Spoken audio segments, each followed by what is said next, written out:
So, hello mga kabangers! Welcome back to my YouTube channel. And for today's vlog ay mag-unbox po tayo ng ating nabudol sa Shopee. So, ang nabudol natin today is ang isang cellphone. So, the unit is Infinix Hot 40 Pro. So, ang cellphone na ito ay hindi po ito cash. So, from Pay Later po ito kasi wala po kami pong bayad ng cash. And at the same time, yung phone na ito ay para ito sa aking kapatid since yung phone niya ay sira-sira na yung screen. So mga kabangers, as you can see, ay meron po itong 256GB na ROM and meron siyang 16GB na RAM which is 8 plus 8GB. And kinagandahan po kasi marami na pong pictures at videos ang masustore nyo sa inyong phone without using ng what do you call that one? Memory card. And at the same time, yung RAM niya 16GB. It means mabilis po yung function, mabilis po yung paggamit ng ating phone. So, yung pag-loading niya at the same time ay mabilis din. And also, this one is Helio G99. So, Helio G99 is very good when it comes to gaming kasi yung graphics niya ay pina-improve at mas maganda po ito sa Helio G88. So, meron po nakalagay dito na Xbox Gaming Engine. So, ang phone na ito ay para talaga sa paglalaro. So, especially if mahilig kayong maglaro sa ML or any other game. So, this phone is recommended. And let us try to open it. So, before pala ay meron pong kasamang SIM card yung phone natin. So, yung SIM card na free ay isang Globe. So, Globe Telecom po. So, let us try to open it. So, upon opening ay makikita natin agad yung phone natin. So, let us try to get this. Oops. Wait. Okay, so ito yung phone natin.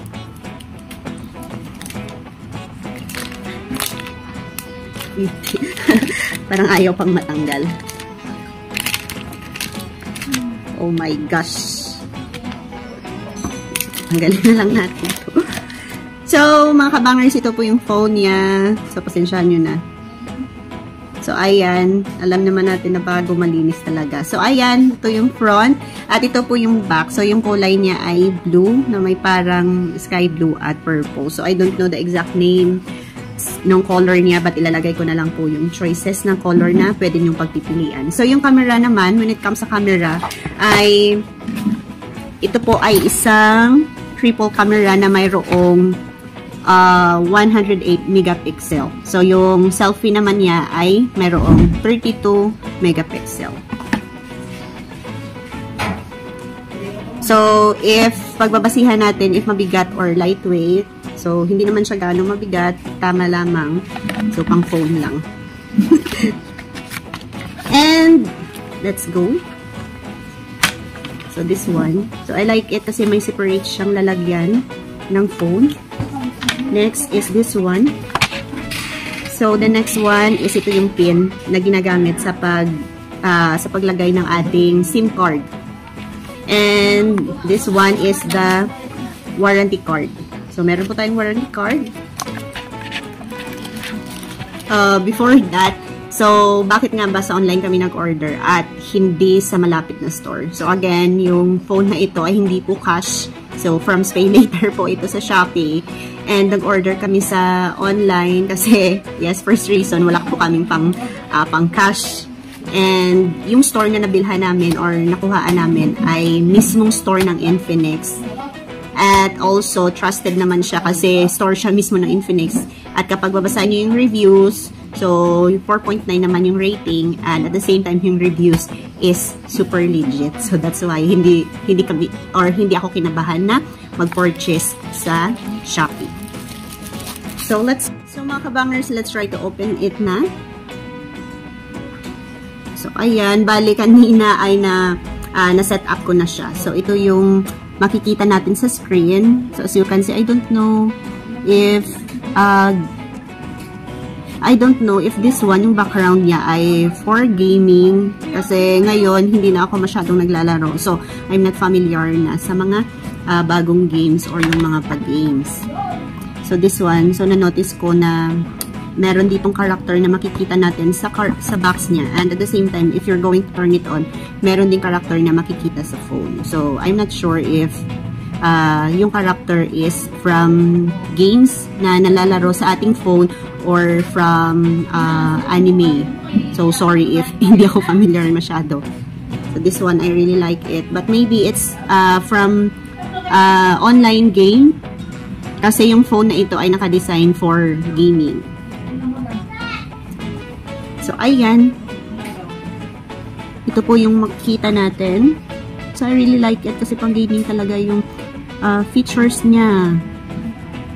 So, ayan. And also this one, here is our camera.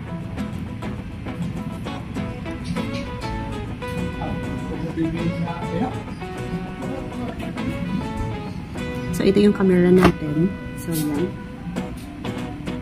So, let us try to take a picture.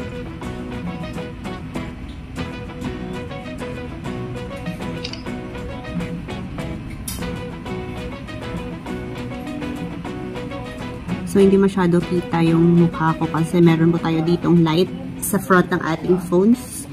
But for me, yung phone, so, ito.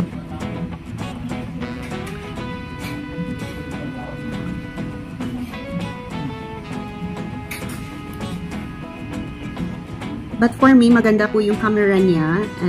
So, ayan lang guys, upon checking the camera, so good po yung quality niya. At the same time, yung phone niya is parang hindi pang 7,000 yung price niya. So, yung price niya pala ay nasa 7,745 I think. So, I forgot the exact digit, but nasa 7,700 po siya. As I have mentioned kanina, nakuha nating phone ay through Pay Later, and pinagandahan lang ay nakakuha ko siya noong September 9, which is 9.9. So, nagka-zero interest po tayo. So, it means, if anong price po yung original, yun po yung babayaran natin. So, overall rating is 9 kasi napakaganda ng graphics niya para talagang hindi pang 7,700. And also, if you're going to scroll, ay napaka-smooth talaga niya gamitin. So, ayan. So, recommended po siyang bilhin. So guys, that's all for today's video, and thank you so much for always supporting our vlog. So once again, see you in our next vlog. Have a good day and God bless.